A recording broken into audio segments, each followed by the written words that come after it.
Nous sommes heureux de vous rencontrer. D'abord, le Conseil vous demande de transmettre à Monsieur Jean-Pierre Gézéquel et Monsieur Lionel Bourbeau nos meilleurs vœux de rétablissement.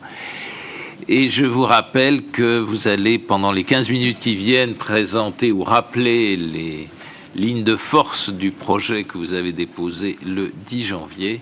Et ensuite, vous serez soumis à l'interrogatoire des membres du collège pendant 30 minutes. C'est à vous. Allô? Oui. Monsieur le Président, Mesdames et Messieurs les membres du Conseil, d'abord, merci de nous recevoir. Permettez-moi de vous présenter donc Thierry Chiche-Portiche, conseil du groupe en marketing, programme et en développement, et Monsieur Joseph Taïeb, qui est notre conseiller financier. Lionel Bobot étant souffrant, il me demande de présenter ses excuses auprès du Conseil pour son absence. GISAN TV est une chaîne d'information thématique spécialiste du Moyen-Orient, du Maghreb, du Machrek, région qui, pour le présent comme pour les prochaines décennies, représente un des enjeux majeurs pour le monde. Mais au-delà de cette partie du monde cruciale, nous couvrons aussi les actualités internationales tout en ayant un regard particulier sur l'actualité hexagonale. GISAN International News est depuis son origine une agence de presse qui fournit à ses lecteurs une information spécialisée sur le Moyen-Orient. Son site web existe depuis 1998 et GISAN TV, la chaîne de télévision, a été lancée en 2007. Son équipe éditoriale est composée de journalistes et d'experts en diverses disciplines, relations internationales, économie, politique, culture, médecine, etc. GISAN TV rassemble des défenseurs de la démocratie et conçoit les rapports humains fondés notamment sur le respect mutuel des individus. Les programmes d'information sont actualisés 24 heures sur 24. Le site web offre, grâce à son fil d'infos, une information d'urgence, complétée par des articles factuels et analytiques.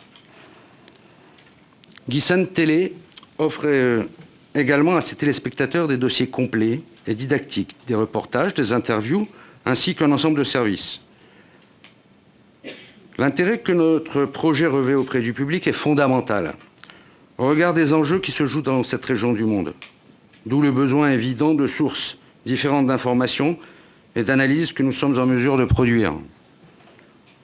En tant que spécialistes, nous nous attacherons à couvrir de manière plus approfondie l'ensemble de l'actualité du Moyen-Orient, que certains de nos confrères laissent parfois trop de place à une info un peu spectacle.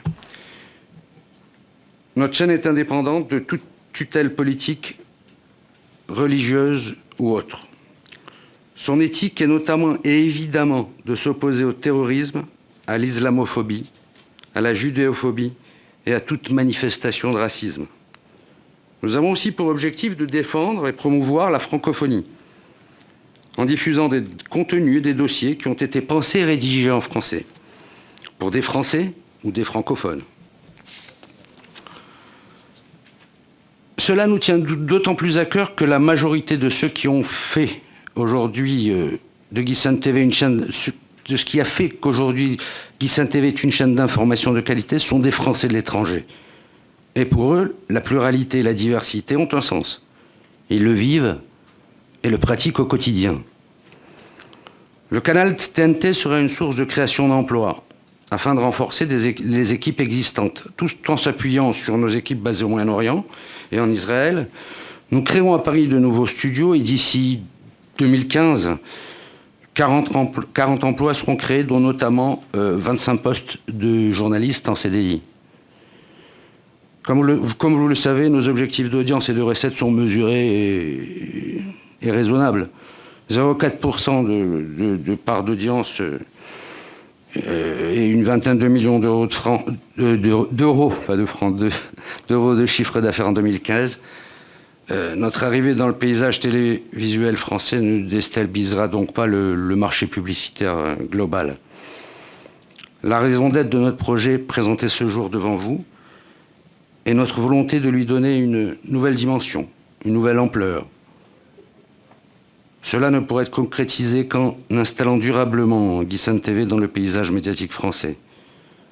Notre chaîne, nos programmes méritent mieux que la seule diffusion sur les réseaux ADSL ou câbles. Une diffusion en TNT HD renforcerait le pluralisme de l'information et la diversité des opérateurs, dont votre conseil endosse la dure mais formidable responsabilité. Mais en l'occurrence, les images seront plus éloquentes que mes mots. Je vous propose donc une présentation vidéo de la chaîne.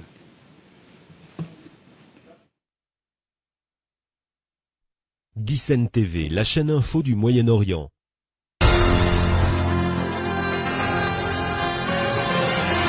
La chaîne d'information gratuite pour le public francophone, demandeur d'infos immédiates sur les événements de la planète en général et le Moyen-Orient en particulier.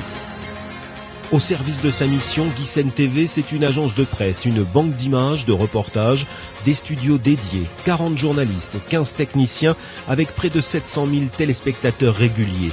C'est aussi un site internet avec plus de 800 000 visites mensuelles, constamment réactualisées avec un fil d'infos, une news toutes les 6 minutes, 24 heures sur 24. GuySen TV, la chaîne info du Moyen-Orient, reconnue par ses pairs pour son sérieux, son objectivité et sa présence sur le terrain. GuySen TV, c'est d'abord l'info exclusive, à chaud, sur une région en ébullition. 2 JT complets tous les jours à 12h30 et 19h30. Merci d'être avec nous sur GuySen TV pour l'intégrale de l'information. 4 mini-journaux, le 7-10, le 10-13, le 16-19 et le journal de la nuit. Le bulletin Monde et le bulletin Moyen-Orient complètent le dispositif info et grâce à nos équipes sur le terrain, nos images exclusives et nos comptes rendus à chaud, nous sommes souvent les premiers à informer le monde sur les événements du Proche-Orient. GuySen TV, c'est aussi des magazines pour mieux comprendre. Le débrief analyse l'actualité du moment. L'invité de Jérusalem et une personnalité de passage dans la région. 7 jours au Proche-Orient, un résumé de toute l'actualité de la semaine. On revoit tout ça ensemble, c'est 7 jours au Proche-Orient et c'est tout de suite. La série Entretien et ses dialogues exclusifs.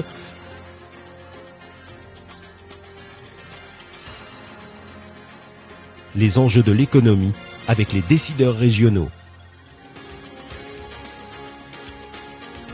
GuySen TV, c'est toujours une ouverture sur la société, la culture et le sport, avec son hebdo GuySen Sport Mag. Bonsoir à toutes et à tous et bienvenue sur GuySen TV. Merci de nous retrouver pour un nouveau numéro de GuySen Sport Mag. Aux arts, etc., le magazine culturel, et Point Virgule, le magazine littéraire. Bonjour à tous, très heureux de vous retrouver pour ce nouveau numéro de Point Virgule, le magazine de GuySen TV, consacré à l'actualité du livre. GuySen TV, c'est aussi des documentaires, des émissions spéciales, des clips musicaux. GuySen fait également son cinéma avec les bandes annonces de toutes les sorties de la semaine. Mais la plus grande richesse de GuySen TV, ce sont les femmes et les hommes, dirigeants, journalistes, techniciens dédiés au service de l'information objective et complète sur le Moyen-Orient. GuySen TV, la chaîne info du Moyen-Orient qui s'est vu décerner des prix prestigieux au Proche-Orient, mais aussi le prix Daniel Perle à Paris. GuySen TV, indispensable pour être informé sur une région clé.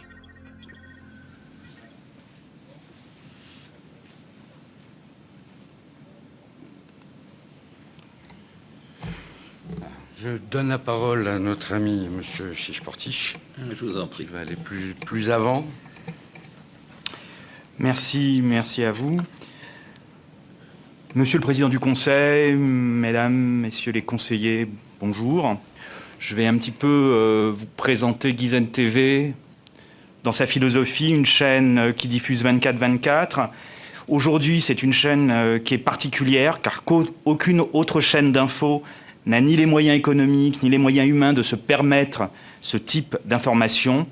C'est une opportunité. On a vu qu'elle remplissait un manque, puisqu'aujourd'hui en France, il n'existe aucune autre chaîne thématique en français, accessible à tous et gratuite sur ce thème.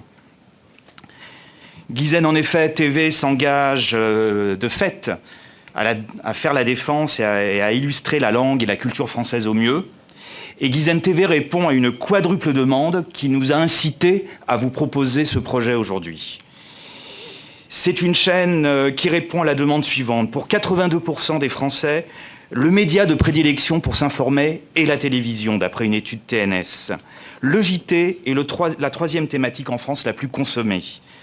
En troisième point d'intérêt, l'audience des chaînes d'information internationale, malheureusement elles ne sont pas toutes en français, a doublé en Europe en 10 ans. Et enfin, les chaînes d'infos françaises diffusées sur le câble, le satellite et la TNT ont vu leur audience doubler, voire tripler en l'espace de 3 ans. Guizen TV a donc vocation de proposer une expertise approfondie sur l'actualité et un décryptage différent de l'information. C'est une chaîne complémentaire des offres existantes, mais aussi complémentaire par rapport aux gens à qui elle s'adresse. C'est un média thématique par excellence. Et je sais que cela est important pour vous. Thématique parce que ses cibles principales sont les CSP+, voire les CSP++, ou même de nombreuses cibles qu'on appelle conceptuelles. Guizen TV n'est donc pas juste une autre chaîne d'infos. Guizen TV est la seule chaîne d'infos gratuite axée sur le Proche et le Moyen-Orient, une région stratégique dont la compréhension permet de mieux appréhender la marche d'un monde en mouvement. Aujourd'hui, au lendemain du premier anniversaire du printemps arabe, en pleine crise iranienne, au cœur de la révolution syrienne, sans oublier les indignés israéliens, la demande d'image n'a jamais été aussi prégnante. La philosophie donc de Guizen se résume en 3 mots-clés: véracité, impartialité, pluralité, 3 mots-clés qui ont permis de construire la grille.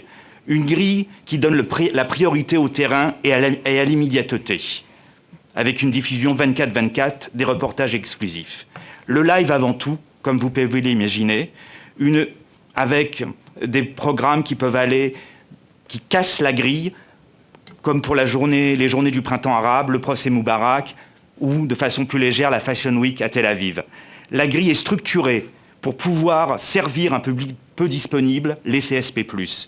Des journaux à heure fixe, à la demi-heure, avec des tours d'horizon à heure fixe. Une grille thématique. Le thème, vous l'avez compris. Et l'info est décryptée, puisque Guizen peut s'enorgueillir d'être l'une des meilleures sources d'informations sur le Moyen-Orient. La programmation repose sur 3 fondements, 3 blocs. Une programmation toute info, qui fait place à la réactivité. La boucle d'info est tout le temps réactualisée, bien évidemment.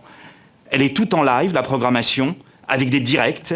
Et c'est aussi une programmation toute en réflexion, car en plus des journaux qui sont diffusés, il y a une place au décryptage avec des magazines. Je citerai 7 jours au Proche-Orient, que vous avez pu voir à l'écran, L'invité de Jérusalem, Sport Mag, Les enjeux de l'économie, mais aussi des reportages exclusifs sur la route de Gaza et bien d'autres encore.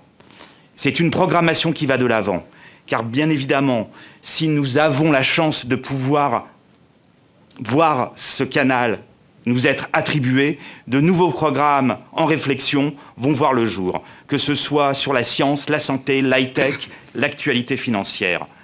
Au cœur de nos programmes, une charte déontologique qui est notre colonne vertébrale et qui garantit l'indépendance éditoriale de la chaîne, et dont Elie Wiesel est le président d'honneur. Elie Wiesel, prix Nobel de la paix. Cette chaîne se voit exister et trouve sa légitimité parce que c'est déjà une chaîne qui, plus qu'un projet, est une chaîne qui a déjà fait ses preuves. 7 millions de foyers la reçoivent aujourd'hui. Elle connaît ses audiences. Elle a joué le jeu de la transparence. Et je peux vous dire que les données que nous avons, via les instituts d'études Médiamétrie ou Performix, sont plus qu'encourageants. Ceci nous a donc incité, je le dis encore une fois, à nous orienter sur les CSP+, et sur un cœur de cible bien particulier. Un cœur de cible très qualitatif, qui est un cœur de cible aujourd'hui délaissé par les certaines chaînes de la TNT et qui n'ont pas trouvé dans les chaînes de la TNT ce qu'elles cherchaient. La chaîne aujourd'hui peut s'enorgueillir d'être première en CSP+, avec 53% de sa structure d'audience, première en CSP++. Quand je dis première, je la compare bien évidemment aux autres chaînes d'information. Elle est première sur les agglomérations de plus de 100 000 habitants et c'est surtout une chaîne fidélisante car elle est regardée près d'une demi-heure par jour. Ceci nous incite donc à pouvoir estimer une part d'audience d'écoute, une part de marché de 0,35-0,40% à l'orée de 2015. Nous pensons que nous obtiendrons ce chiffre car la chaîne va se vendre à un tarif publicitaire par téléspectateur supérieur à la moyenne, car c'est une chaîne CSP+. Et nous allons donc retomber sur le chiffre dont parlait Guy Simbel tout à l'heure, au niveau des rentrées publicitaires. Nous n'allons pas empiéter sur le marché publicitaire existant. Au contraire, notre positionnement devrait même permettre d'élargir le marché TV en attirant des annonceurs captifs peu présents aujourd'hui en télévision. Guizen TV va donc toucher des cibles peu disponibles en télévision et va donc renforcer par sa philosophie même l'objectif des nouvelles chaînes de la TNT, consistant à apporter des programmes complémentaires à des populations naturellement peu enclines à regarder la télé. En conclusion, je dirais que s'il y avait une dizaine de raisons, et je vais aller vite, à choisir Guizen TV et à se dire que Guizen TV a sa place sur la TNT HD gratuite aujourd'hui, c'est son expérience depuis 1998. C'est la seule chaîne en français qui traite du Proche, du Moyen-Orient, du Maghreb et du Mashrek. Elle répond à la demande des Français pour plus d'infos sur cette région stratégique. Elle respecte une charte déontologique. Son équipe est composée de journalistes francophones spécialisés. C'est une chaîne de compléments ciblés qui peut aujourd'hui savoir quelle est son audience et par qui elle est regardée. Elle a fait le pari de la transparence grâce aux études auxquelles elle est souscriptrice, que ce soit Médiamétrie. C'est la première chaîne en structure sur les hommes, les CSP+, les CSP++. Elle a une forte durée d'écoute. Elle peut aussi s'enorgueillir aujourd'hui de brasser plusieurs annonceurs qui lui font confiance. Je citerai Disneyland, Tissot, Crédit Agricole, BNP, Alain Flelou et bien d'autres encore. Elle est aussi présente sur tous les supports de diffusion. Si vous voulez conclure, monsieur Chiche-Portiche. Et elle va donc générer de nouveaux revenus publicitaires sans empiéter sur le marché télévisé. Merci bien. Monsieur Rachid Arabe. Merci et bonjour messieurs. Bonjour. J'ai lu et relu avec beaucoup d'attention les pages qui se rapportent aux questions d'information dans votre dossier. J'ai quelques questions précises dans un deuxième temps sur l'équipe actuelle et éventuellement la future équipe. Mais auparavant, une question globale. Vous l'avez d'ailleurs repris dans vos termes, monsieur Guizen, en évoquant le projet de chaîne TNT. Je recherche la formule, en tout cas qu'il y a dans le dossier. Vous dites aujourd'hui peu d'offres en matière d'infos proches et moyen-orientales. Vous parlez de la France, hein, pas de pluralité. Je voudrais qu'on essaie de se mettre d'accord sur la notion de pluralité avant d'avancer plus sur le dossier. Il s'agissait de faire un point sur l'offre qui était disponible aujourd'hui, accessible, gratuite auprès de tous les téléspectateurs, et nous nous sommes rendus compte qu'il n'y avait pas de chaîne de télévision qui pouvait faire un focus sur cette région en français auprès de tous les téléspectateurs pouvant recevoir la télévision. Il y a des chaînes en langue étrangère, il y a des chaînes françaises qui traitent de l'information sur le plan international, il y a des chaînes d'information françaises qui traitent en français de l'information sur la politique nationale et internationale, mais il n'y avait pas de chaîne en français s'adressant à tous et focusant, pour employer ce mot pas très joli, sur cette partie du monde. Voilà, c'était une pluralité de niveau, on va dire, marketing, sur le plan de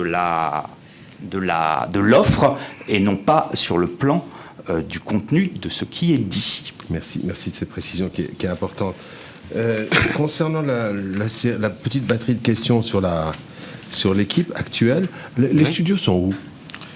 Eh bien, les studios sont à Jérusalem actuellement. Nous avons 3 studios et pour la France, actuellement, on se sert de pigistes en locaux. On loue parfois des studios quand on en a besoin, mais l'obtention d'un canal TNT ferait que notre vie deviendrait beaucoup, beaucoup plus facile. Et là, je vous en parle en tant que président fondateur. Ça a été difficile quand là-bas de créer. Je suis issu d'une famille journaliste. Mon père était lui-même journaliste. Et quand je suis arrivé là-bas pour essayer de faire un blog, j'avais été en tant que journaliste, et puis c'était un blog à l'époque, en 98, vous savez, l'Internet, c'était pas comme aujourd'hui. Et puis je me suis rendu compte que ça correspondait à un besoin. J'étais un petit peu amoureux de la langue française, même si parfois ma langue fourche un peu, puisqu'on parle beaucoup de langues. Et donc c'était tout naturellement qu'on est venu à ça. Donc aujourd'hui, d'abord je voudrais prendre une minute, je sais que notre temps est compté, mais je vais prendre une minute pour remercier, parce que pour beaucoup de gens qui se trouvent à Jérusalem actuellement, des Français bien sûr, c'est quand même un moment très important, ils nous regardent je pense, et c'est un moment très important de se présenter devant vous, pour représenter quelque part les Français de l'étranger qui reviennent en France, et ça va être beaucoup plus facile pour nous, parce qu'aujourd'hui, du fait de la proximité dans le travail, alors sorti des pays modérés, la Jordanie, l'Égypte, une partie du Liban, on y arrive, la Turquie, où c'est facile. Il y a les pays durs qu'on appelle, et en tout cas avant la révolution, le printemps arabe, c'est la Syrie, on le voit aujourd'hui. Par exemple, ou l'Iran, où on peut aujourd'hui, étant basé à Jérusalem, absolument pas rentrer. Pour nous, c'est difficile. Alors d'accord, on a les accords avec les Reuters, AFP et EPI. Enfin, quelque part, on est bloqué pour faire notre travail. Redevenir ce que l'on est vraiment, c'est-à-dire les Français, du territoire national, avec des moyens de diffusion que l'on considère très bien. Pardonnez-moi, je vais vous interrompre pour poser peut-être mieux ma question, pour être plus précis. Si vous obteniez le canal de TNT, est-ce que vos studios resteraient à Jérusalem? Alors, le cœur de cible, notre spécialité, alors d'abord, il serait à Jérusalem. Ce serait beaucoup plus facile pour ouvrir même en Syrie. En Syrie et en Jordanie, on existe déjà. Au Caire, on existe déjà. Le gros de l'infrastructure est à Jérusalem. Les studios fixes sont à Jérusalem. Mais on a nos correspondants locaux avec des petites infrastructures, mais on arrive à faire du bon boulot. Quand on va revenir, mais quand on vient, enfin en s'installant en France, on va s'installer complètement avec des vrais studios. D'ailleurs, il est question, je vous le disais, il est question, on va avoir plus de personnel en France qu'au Moyen-Orient. Vous avez évoqué 25 CDI. Ouais. Plus, on va avoir 25 CDI, plus les pigistes, on en a, enfin, je suis content par vous, parce que vous me compreniez, on parle d'infos. Ouais, il va plus pour les techniciens, on va avoir besoin de techniciens aussi. Pour laisser du temps à mes collègues qui ont d'autres questions à poser, j'en ai une toute dernière, enfin deux dernières, pardonnez-moi, je vais prendre 10 secondes de plus. Justement, sur les journalistes actuels, je ne parle pas des futurs CDI que vous engageriez. D'accord. Si vous obteniez si vous obteniez la fréquence. Sur les 40 journalistes qui sont concentrés dans votre dossier sur le Proche et le Moyen-Orient, quelles sont leurs origines nationales? Comment fonctionnent-ils? Actuellement, actuellement, on a c'est que quasiment à 80% des Français. Il faut savoir qu'on a une difficulté locale pour celui que ça tenterait, que l'aventure tenterait d'essayer de faire une chaîne à l'étranger, en tout cas au Moyen-Orient, une chaîne française. C'est difficile de trouver des gens qui parlent français. Donc on a beaucoup de Français, des gens d'origine française. Ce sont souvent des expatriés ou des gens basés dans les pays de la zone? Des expatriés, il y a des gens... En Israël, c'est facile, parce que vous savez, c'est le pays des Juifs, ils disent. Donc on trouve des gens qui viennent du Maghreb, d'Afrique du Nord, qui parlent facilement le français. Ce qui est remarquable, c'est que, comme vous avez pu le voir, on a, dans les territoires palestiniens et à Gaza, on a des gens... qui parlent français, qui sont musulmans. Enfin, musulmans, qui sont musulmans. Aujourd'hui, on est obligé de faire la différence entre les gens du Hamas, je rentre tout de suite dans un aspect professionnel, Hamas, Fatah. Nous, on a des gens du Fatah, qui sont à Gaza et dans les territoires palestiniens. Amman, c'est un Jordanien. Au Caire, c'est un Égyptien. Et en Israël, on a un Arabe palestinien.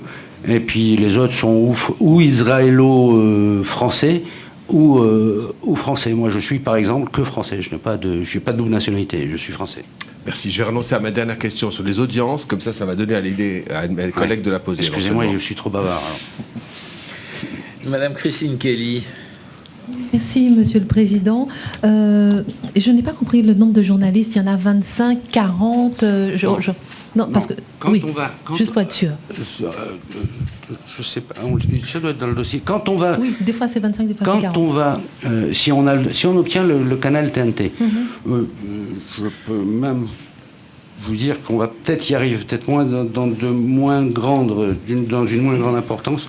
Mais si on obtient le canal TNT, il y aura 40 journalistes, enfin 40 employés, dont 25 journalistes qui résideront en CDI à Paris. D'accord, 40 employés, dont 25 journalistes.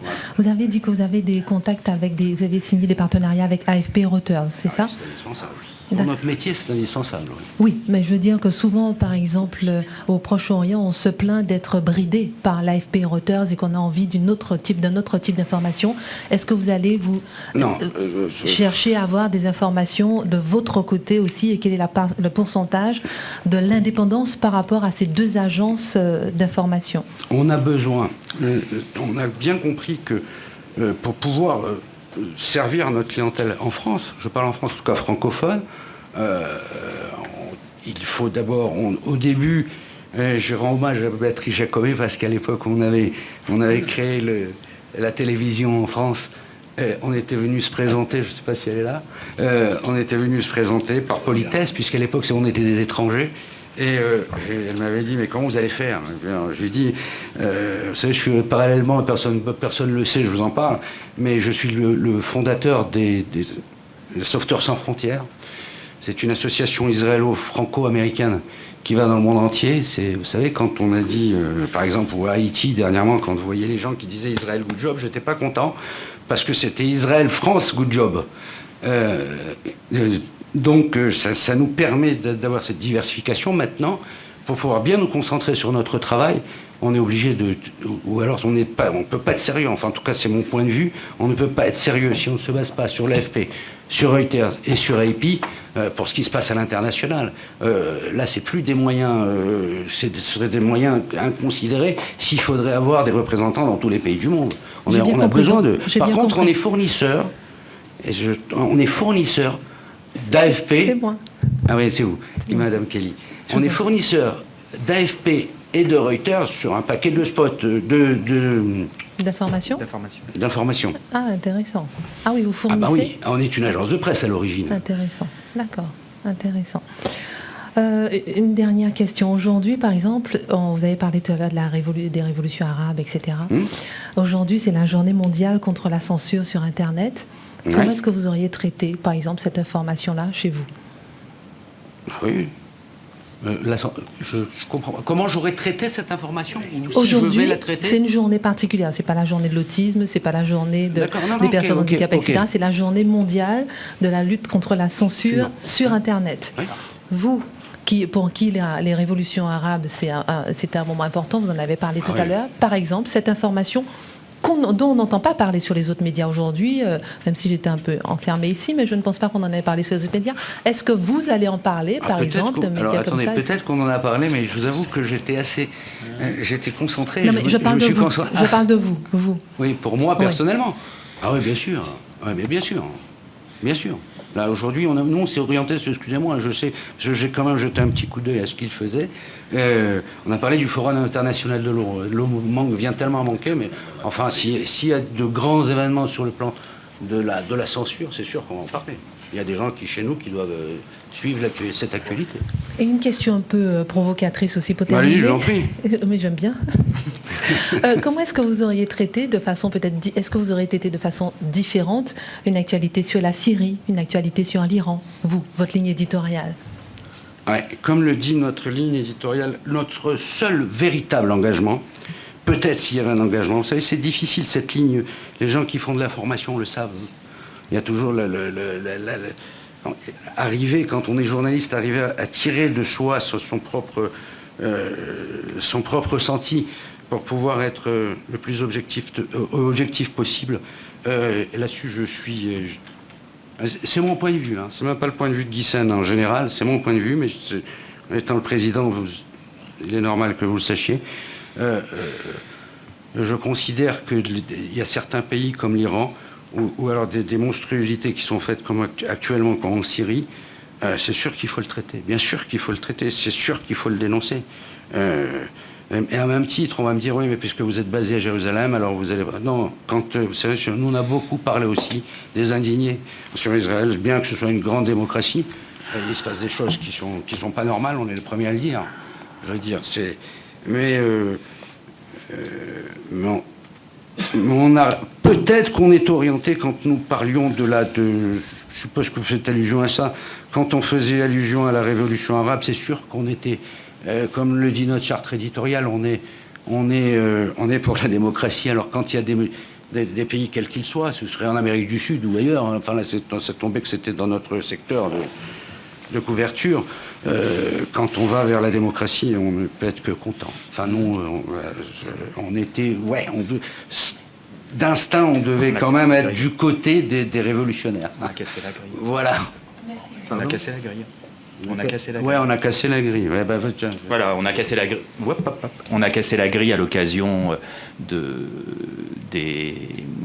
du printemps arabe, c'est-à-dire que comme on a tous ces journalistes et ces équipes sur place qui sont en relation avec Gizen TV 24/24, il est clair que c'est très facile d'avoir de la correspondance, de casser la grille et de donner le point fort au live et à l'actualité. Au direct, vous voulez dire? Tout à fait. On cassait la grille... Pardon. Oui, au direct. Au direct. Donc quand je dis qu'on cassait la grille, on cassait la programmation telle qu'elle devait être pour donner du place au live. Et c'était vraiment... Au direct. Décidément, je vous prie de m'excuser. Au direct. Monsieur Patrice Gélinet. Vous avez en partie répondu à ma question et je voudrais prolonger un peu celle que vous a posée Madame Kelly. J'ai d'abord été surpris, je voulais vous dire, en lisant votre projet, que parmi les valeurs qu'entend défendre Gizen TV, je les cite, vous vous opposez au terrorisme, à toute manifestation de racisme, d'antisémitisme ou de judéophobie. Et il n'y avait pas, mais vous l'avez corrigé dans votre présentation, l'islamophobie. Ah si, ça y est depuis l'origine. Mais moi, je ne l'ai pas écrit. Pour ça, Enfin, c'est dans la charte, on peut le voir sur Internet. Alors justement, ma question portait sur la charte que vous avez évoquée. Il est évident que compte tenu du thème, du sujet qui est celui de votre chaîne, on comprend qu'il est nécessaire dans cette partie du monde, et vous insistez longuement là-dessus d'ailleurs, de rester très impartial et indépendant. Vous annoncez justement, pour garantir cette indépendance, l'existence d'une charte déontologique qui en garantit donc l'indépendance éditoriale. Est-ce que vous pouvez nous expliquer comment elle fonctionne, quel est son contenu à cette charte? Eh bien, j'essaye. On a un comité directeur au niveau de la rédaction. On va rentrer vraiment dans le vif du sujet. Je suis content que vous me posiez la question. On a un comité de réflexion en interne. Et puis, alors, c'est sûr, il se passe tellement de choses un peu difficiles là-bas que parfois il y a je ne dis pas qu'on est infaillible, parfois il y a des choses qui glissent. En tout cas, je suis content parce qu'à l'origine de la télévision, on m'a reproché, des gens qui m'ont reproché m'ont dit « Tu vas faire de l'audience avec du sang ». Et je crois que c'est pas du tout le cas. Aujourd'hui, je crois que jamais, depuis qu'on nous sommes diffusés en broadcast, comment on dit en français? En télévision SD. Je ne crois pas avoir fait une glissade en termes d'accroche sale sur le plan du sang, puisque c'était ce qu'on allait nous reprocher. C'est sûr, c'est facile, on pourrait faire de la politique spectacle, je l'ai dit. Chez nous, c'est très très rare. C'est très très rare. Quitte parfois à passer, c'est un peu fade. Alors comment qu'on garantit cette ligne éditoriale? D'abord parce qu'on a un comité d'éthique qui est important. J'aurais dû le ressortir, mais il est facilement consultable sur le web.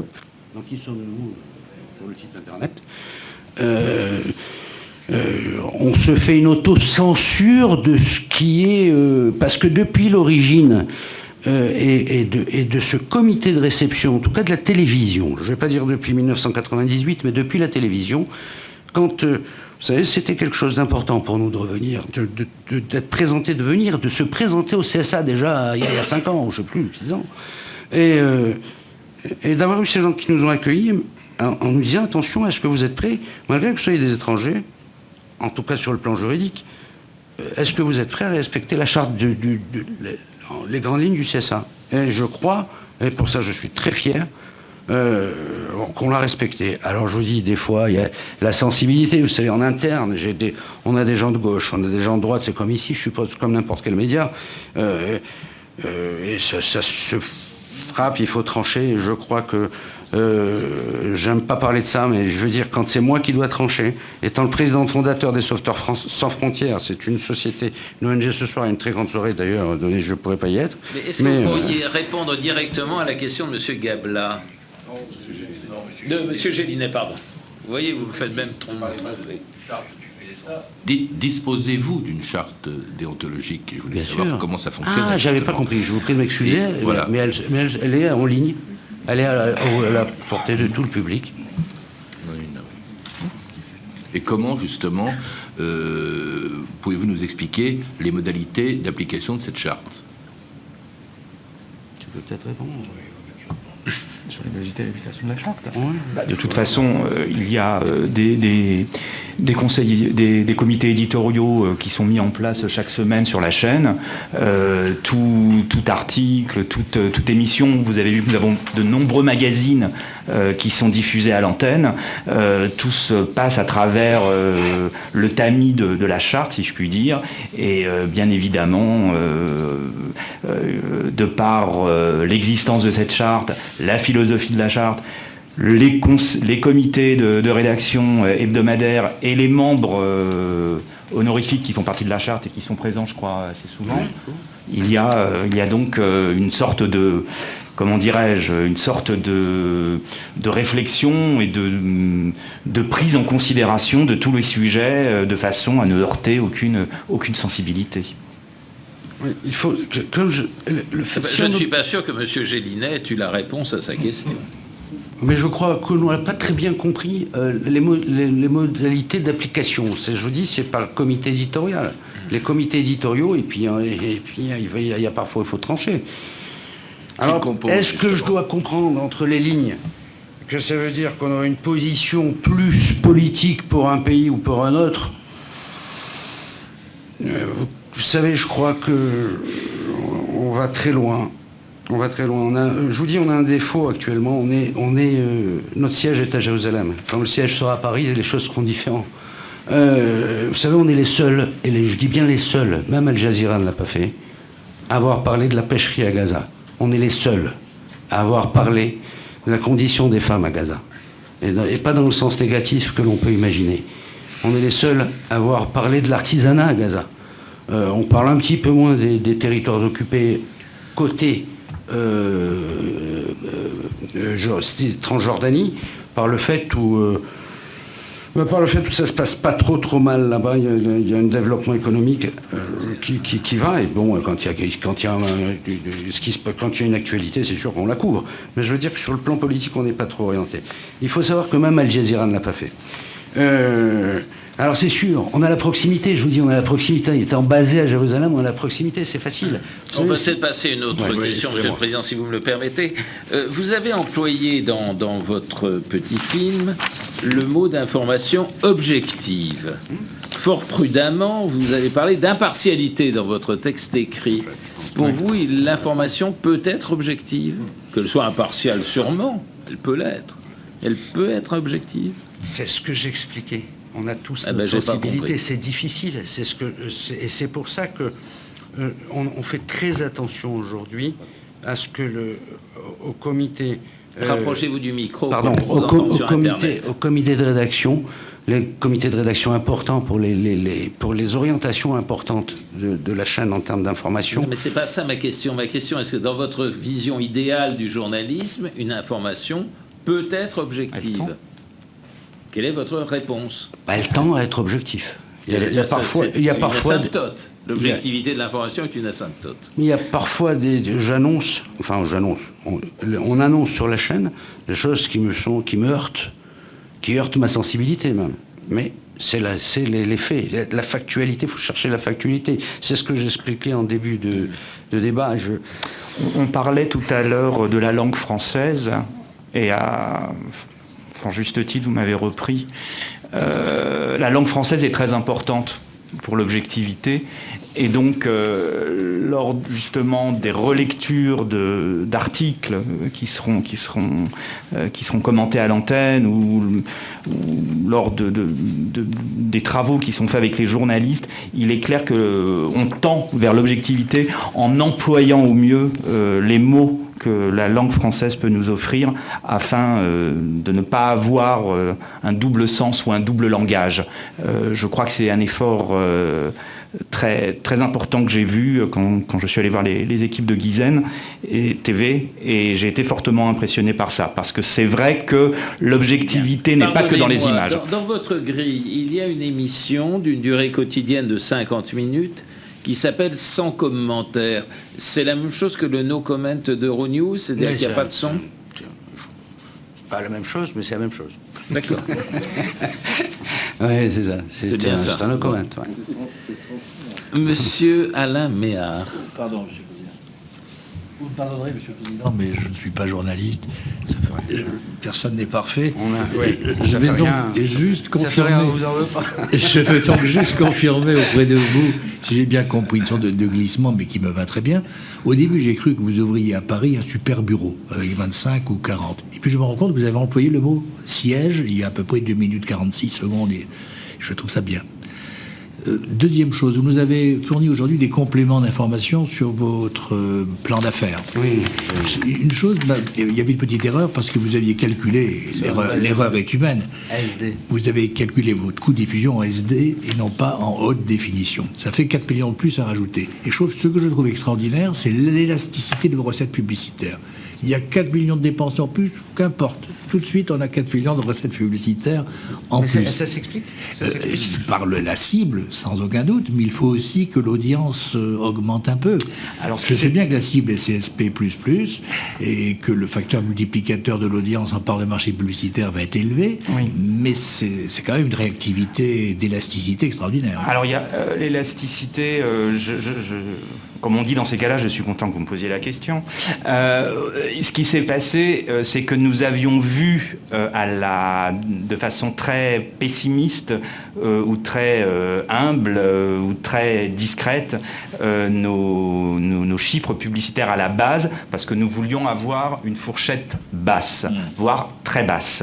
Et à chaque fois, quand en interne, les données tournaient autour de 20 millions, moi je n'étais pas à l'aise avec ça, parce que je préfère toujours me donner ce qu'on appelle un petit peu d'assurance, un petit peu de liberté pour on ne sait jamais plus tard ce qui peut arriver. Le plus tard est arrivé et je me suis retrouvé à faire mes calculs en effet et à me dire qu'on pouvait reprendre l'hypothèse de 20 millions qui m'avait été donnée et même l'augmenter légèrement par rapport à la cible, comme vous l'avez très bien remarqué, mais aussi par rapport à d'autres points qui sont importants, qui sont que nous avons des référents. Les référents sont les chaînes d'actualité telles qu'elles existent et quelles étaient leur audience à bassin de diffusion égal. Nous avons, par rapport à ça, été très humbles et presque timorées à la limite, en nous mettant sur la moitié de ce qu'elles pouvaient faire quand elles avaient le même bassin ou à leur démarrage. Nous nous sommes basés sur des chiffres de 2012, alors que là, nous serons en 2015-2016, donc il va y avoir entre-temps une montée en charge progressive du bassin d'audience. Les programmes de la chaîne vont aller qualitativement et quantitativement en s'améliorant, puisque nous allons avoir plus de moyens. Donc, le bassin d'audience, la nouvelle numérotation, plus la montée en charge, si je puis dire, et cet aspect un petit peu timide que nous avions eu auparavant par rapport à nos revenus publicitaires nous ont amené, je l'avoue, à pouvoir mettre un petit peu à la hausse les rentrées publicitaires qui restent encore en deçà d'une chaîne d'information qui s'adresse à cette cible-là quand on se compare aux chaînes d'information sur le marché. Donc on a encore une marge de progression, si je puis dire. Merci. Monsieur Nicolas About pour la dernière question. Deux points de détail peut-être. Le capital est aujourd'hui de 122,83 €. Oui, c'est vrai. Vous avez prévu, je crois, une augmentation de capital, mais vous n'avez donné aucune indication donc sur le montant de cette augmentation, ni même sur les personnes qui prendraient part à cette opération. Donc peut-être vous pouvez en dire plus. Et la deuxième question, c'est je voudrais connaître le Guissen Holding est aujourd'hui une société de quelle nationalité et de quelle nationalité sont les autres actionnaires de Guissen TV? Alors, Guissen Holding est une société de droit israélien et dont tous les actionnaires, tous physiques, je parle, sont de nationalité française. D'ailleurs, tous les actionnaires, même de Guissen, de la petite société qui est créée en France depuis quelques années, qui était à l'époque un bureau de représentation, c'est là où je pense on a 123 € de capital. Tous les actionnaires sont français quand il s'agit de personnes physiques. Sinon, c'est à travers de sociétés, donc personnes morales, mais ça reste. Tous les gens sont français. Ariel Lévy est français. Français. Alors, il y a des gens qui ont double nationalité, il y a des Américains aussi qui sont européennes, enfin franco-américains. Très bien. Merci. Merci beaucoup, Monsieur le Président. Merci, messieurs. Cette audition est terminée. La séance aussi. Je remercie beaucoup les 3 personnes qui ont participé à la traduction en langue des signes tout au long de l'après-midi et celles et ceux qui ont travaillé également ce matin. Nous reprendrons ces auditions mercredi, donc après-demain, à 9h30.